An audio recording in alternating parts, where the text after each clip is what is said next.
Okay, well, today I've done a lot of chores, homework, and then Amazon showed up and I continued the day and I am very tired. The solar started about an hour before dusk and I was able to see that the panel works great and a lot can be done, except that when you use series wires like I have on my sine wave inverter, which is actually a square wave right now, they don't work because they're not batteries. Batteries are series. This doesn't work yet. So you can see I took some of the wires off and now I have two 12 volt. I do not have 24 volt. So to take the two 12 volt that come out and make it 24 volt, I can't just series them, the MOSFET groups, the FETs. What I have to do is voltage jump it with some stuff.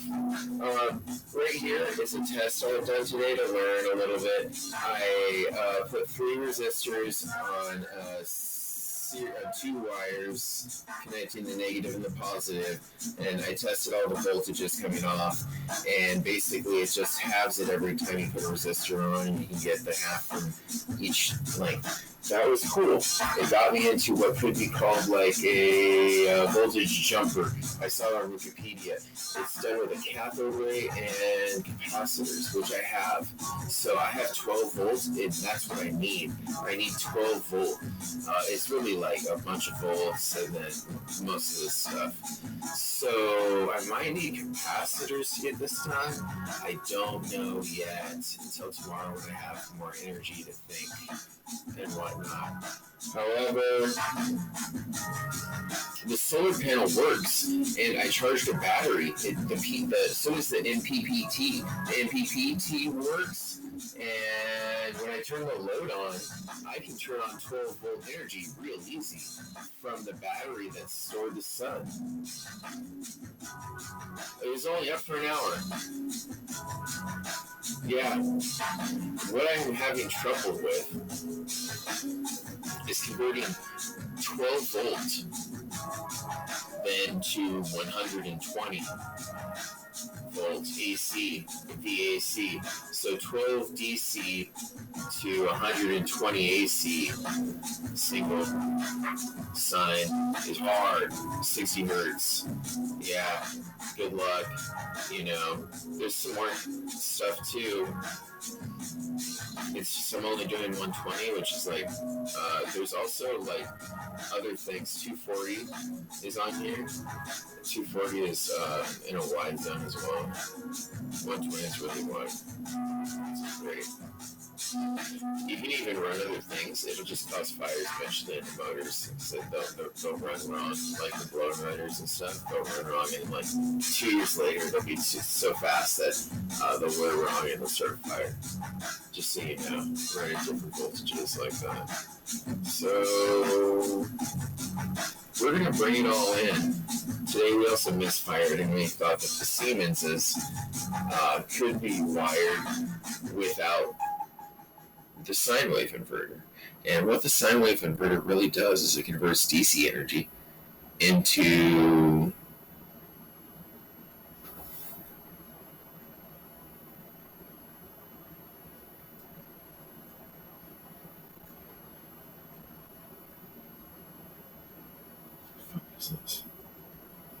I'll just plug it into Siemens, gee. It will come out 120 DC.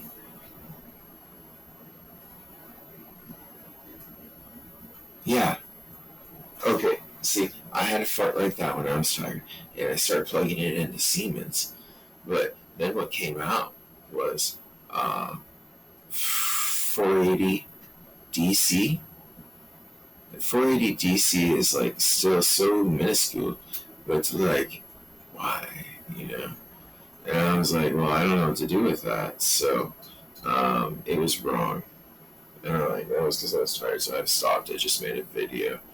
I love the sine wave inverter back there. The light is great too. The solar panel, hold on a second, let me put my slipper on. I'm going to get the solar panel for you to look at.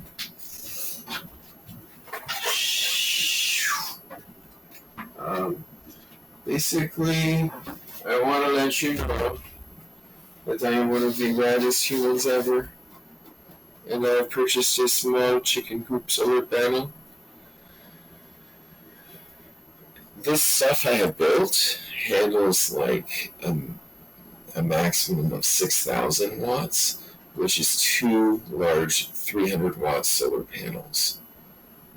If you follow in 12 volt, two of them cross make 24 as well, which would put 24 in there, and it would blow everything up. You can't do that. Okay, I'm tired. The reason you can't do that is because the little ICs would burn. And if you got that far, that's good. The ICs would burn at 24 volt rather than 12 volt. But if you double the voltage at the end of the IC circuit, you can send a small amount of power to them and rectify the notion as it flies by or through. Now, what is interesting is that this actually handles 12,000 watts, but I say 6,000, and then I'm going to put 3,000 on it. So I turned it on and it wasn't smooth. Nothing burned. It was just like stud. It turned the light out. It turned the light out, and the battery went. And so I was like, whoa! The breaker flipped, and tired mistake again. You're a little welder. I haven't been wearing my electrical gloves, which are right here. And if I had a reason not to wear my little electrical gloves, there really isn't one.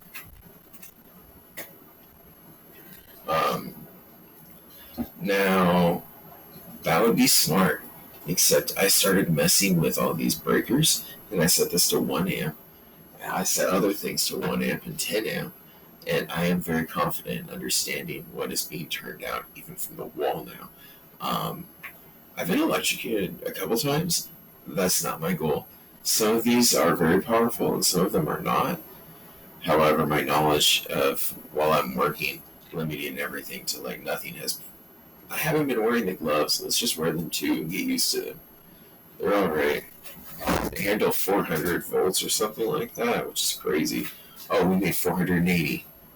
Look, we have gloves, yet we made 480 volts. Gee. DC. I'm worried.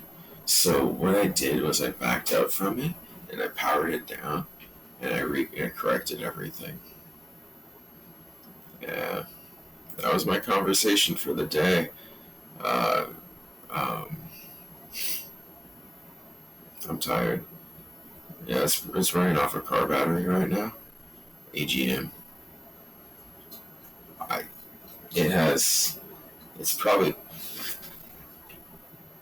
It says moon.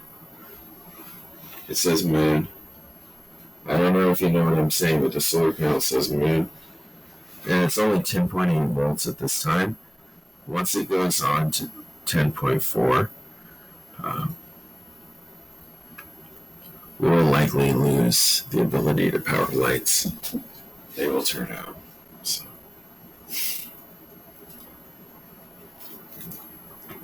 How many cold cracking dams do you think it is? So yeah, for it's out of a Tacoma, brother. It's like 160, something like that. Alright. Well, stay safe, my friends. That's what I'm gonna do.